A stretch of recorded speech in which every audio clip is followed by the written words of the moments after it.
Seems like forever since we played. You know, we've had some good practices this week.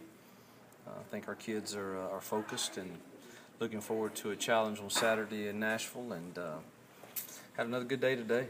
And I like the demeanor of our kids right now. When you have these extra practices, do you find yourself doing almost too much, or kind of outthinking yourself, if you will? We battle that every week, to be candid. You know, you're always steadily. It seems like every morning I come in and say, all right, what can we get out?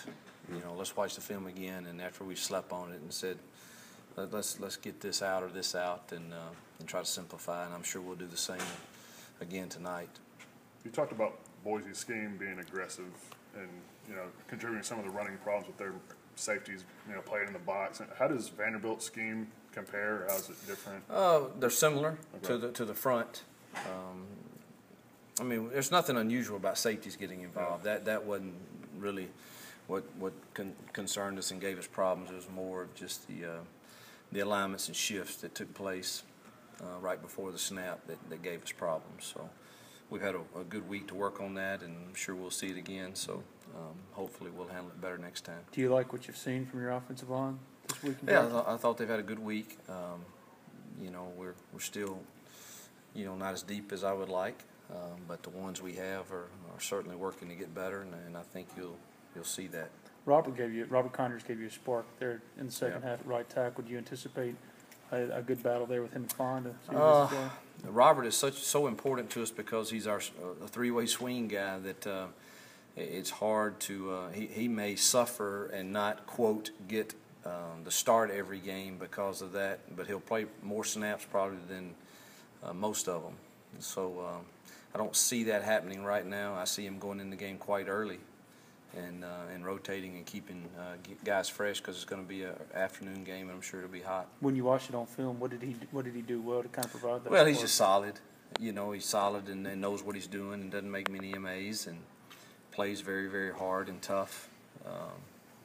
You know, and seemed to get off on the ball a little quicker than we were with other guys at times. We've seen Derek Jones with the wide receivers last couple of days. Yeah. Kind of what's behind that move?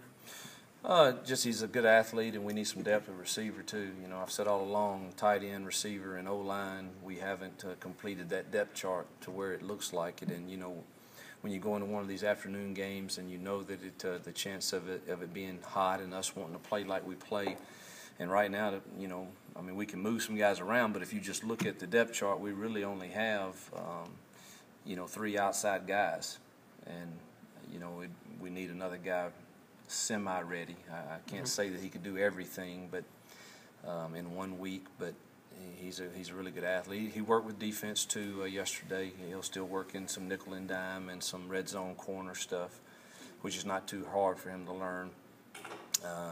And we'll steadily start trying to add something to his plate, and then we'll get to the open week and hopefully get him baptized totally. Was predominantly a wide receiver in high school. Was Derek? I mean, does it look pretty natural to him to go back? Totally natural. The guy can run routes and catch balls. He just doesn't know what he's doing and everything right now. Do they do a lot of the same things no matter who the quarterback is, or is that a bigger challenge because it could be any of them? 1 game sample's probably not enough to say. It wasn't a lot different. One's a better runner than the other two, but you know, the sample size is so small, it's really hard to tell. Is there any play calling history for their offensive coordinator to go back on? Yeah, you know, Darrell was a head coach at UCLA. I don't know if he called the plays there or not, and he's been, you know, with the Texans. You know, you're not ever sure exactly who's calling all the plays, but we've looked at both to try to get a bigger pool to watch, and you know, so there's some similarities with all of them. Did you look for Isaac to go this week? I do. He's had a good week. Expect him to go and hopefully stay healthy from this point on. What's the plan for Rod Taylor this week? He'll go in the second series. Is Collins making progress? It's you know, we were being optimistic, and you know, Collins had the doctors convinced that he was better, and then we really had to cut him run, and he's not quite ready, and we don't want to rush it. We need to get him well. So he didn't have any kind of like setback or no, anything? Okay. No, it's just you know, if you don't do surgery on that deal, it takes some folks 4 weeks, some people 7 weeks.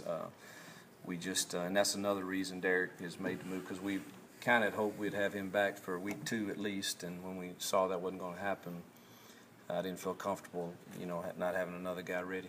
Could Rod play right and left guard, or is it you just He's going to play right. Justin Bell is the swing guy, right? along with Frigo. Frigo can play both.